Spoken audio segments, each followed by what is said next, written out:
There's something you need to know. Someone has betrayed me. Varys. He knows the truth about John. He does. Dany's an incredibly strong person. She's also someone who has had really close friendships and close advisors for her entire run of the show. You look at those people who have been closest to her for such a long time, and almost all of them have either turned on her or died, and she's very much alone. And that's a dangerous thing for someone who's got so much power, to feel that isolated. So at the very time when she needs guidance and those kind of close friendships and advice the most, everyone's gone.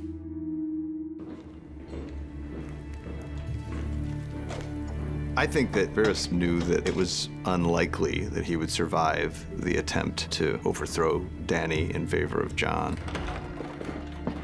And he also knew that ethically, in his mind, had no choice but to try to do that anyway. It was me. Goodbye, old friend.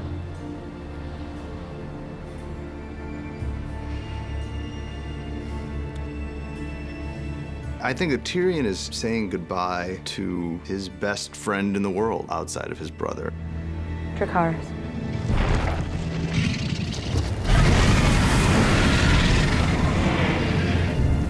And the amount of guilt that he feels over being the cause for his best friend's imminent death, it's hard to really get your head around.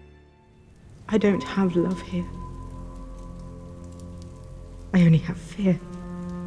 You will always be my queen.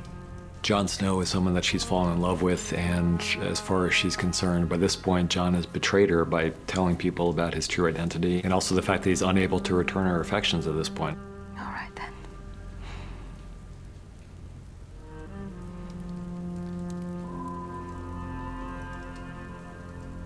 Let it be fear. I think that when she says, let it be fear, she's resigning herself to the fact that she may have to get things done in a way that isn't pleasant, and she may have to get things done in a way that is horrible to lots of people. Mercy is our strength. Our mercy towards future generations. He will never again be held hostage by a tyrant. She chose violence. A Targaryen choosing violence is a pretty terrifying thing.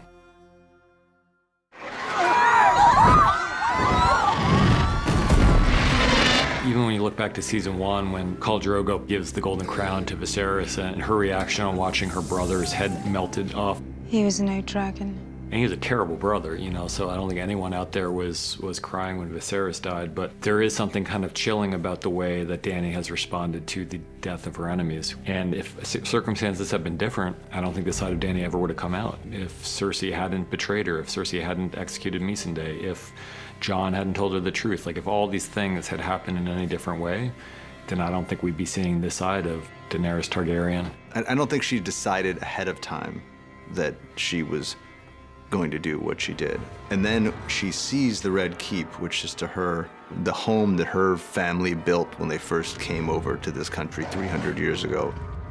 It's in that moment on the walls of King's Landing when she's looking at that symbol of everything that was taken from her, when she makes the decision to make this personal.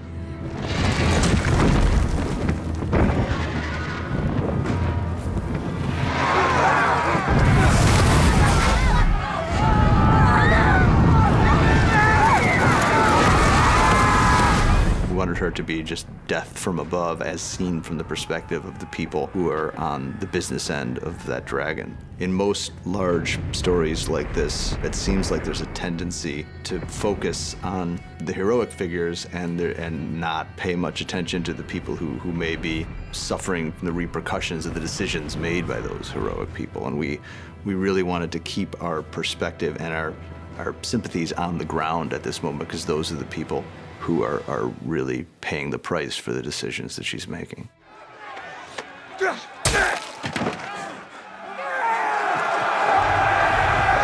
I think that Jon is also in a kind of denial.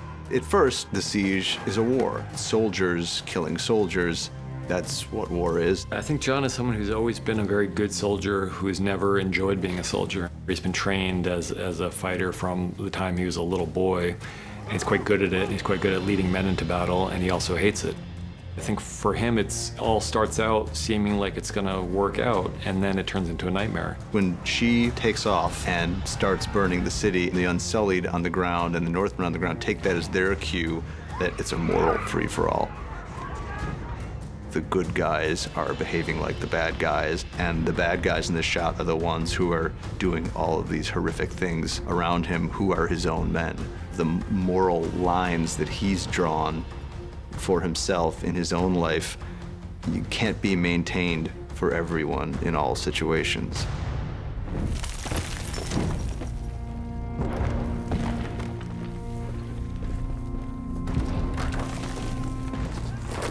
Go home, go. It's a small scene, but it's also for us one of the most important scenes in the whole episode because it's the culmination of their story together. And you'll be dead too if you don't get out of here. I'm going to kill her. The road to vengeance always ends in one place, which is what the Hound is saying to her here. I've made my choice a long time ago, and this could only end in one possible way for me. But for you, you have so many other options. Look at me! You want to be like me? The Hound has genuinely come to have affection for Arya. I think he loves her as much as he's capable of loving someone. And he knows that if she comes with him at this point, she's not going to make it out of there. Sandor. Thank you.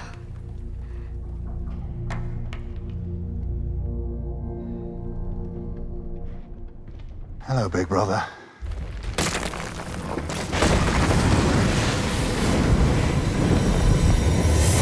We've always wanted to see these two face off again, and they finally did. It struck us that it would be kind of apocalyptically beautiful to see them fighting on this stairway to nowhere, with the sky in the background and the dragon flying by and the flames everywhere. We knew that these two were going to die together at each other's hands, and we knew that the Hound's death had to be a death by fire. So the one thing stronger in the Hound than his fear of fire is his hatred of the person who put that fear there in the first place.